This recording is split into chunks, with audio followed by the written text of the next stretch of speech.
La passion pour le milieu marin, je l'ai eue depuis toute petite, où j'exaspérais mes parents avec les aquariums, les reproductions de poissons. Ensuite, tout simplement pour les animaux, j'ai toujours cherché à me rapprocher des animaux. Je me suis ensuite spécialisée dans les paramètres physico-chimiques aussi pour associer le côté laboratoire qui me plaisait. Mais vraiment, j'ai trouvé le compromis idéal à me rapprocher à la fois de la mer et du côté laboratoire. Et c'est vraiment un métier où on s'investit facilement et qui est une vraie passion. Donc, mon métier consiste à un suivi de la qualité d'eau, donc des paramètres physico-chimiques. Donc on contrôle en fait par GTC, donc gestion technique centralisée, plusieurs paramètres de l'eau. Donc en fait c'est une mesure en permanence de ces paramètres qui est effectuée pour qu'on ait vraiment un suivi optimal et aussi des mesures manuelles. On plonge dans les aquariums régulièrement, donc pour ce qui est du nettoyage tout simplement des vitres, puisqu'on éclaire, les vitres en fait sont colonisées par les algues. Et donc plus ou moins fréquemment, selon les bassins, en fait, on est obligé en fait, de les nettoyer. Et également aussi pour introduire des espèces, pour les retirer dans le cas où ça se passe mal ou que les poissons tout simplement développent des maladies.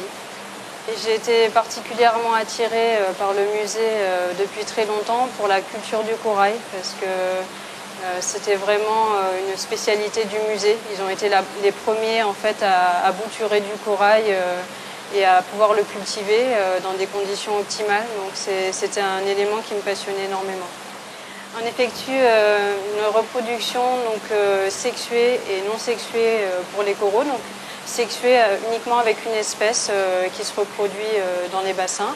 Et également non sexuée, c'est-à-dire par bouturage tout simplement. Donc il suffit de fragmenter une colonie, de la suspendre ou de la poser sur un support.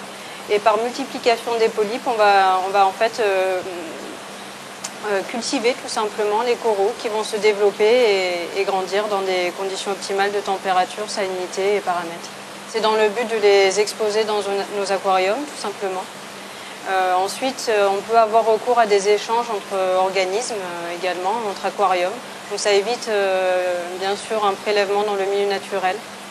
Et le musée est spécialisé depuis de nombreuses années en fait, dans tout ce qui est bouturage justement de coraux pour éviter tout prélèvement. Le corail type de Monaco, je pense au corail rouge.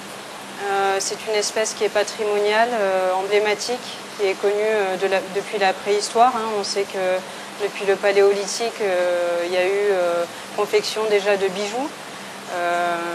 C'est vraiment une espèce qui est importante pour le corail, puisque en fait, Corallium a été la première en fait, espèce appelée corail.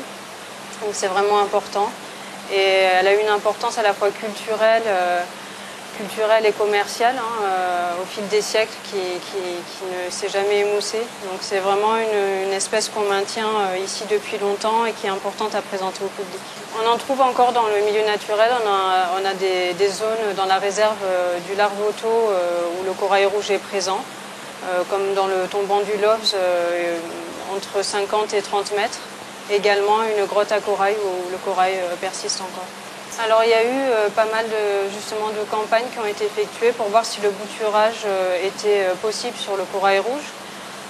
On sait actuellement, grâce à l'AMPN, l'association monégasque pour la protection de la nature, qui ont fait des essais par exemple à Bagnols-sur-Mer, de reconstituer un récif et d'y implanter des colonies de coraux, que la coralliculture en tout cas est possible pour le corail rouge.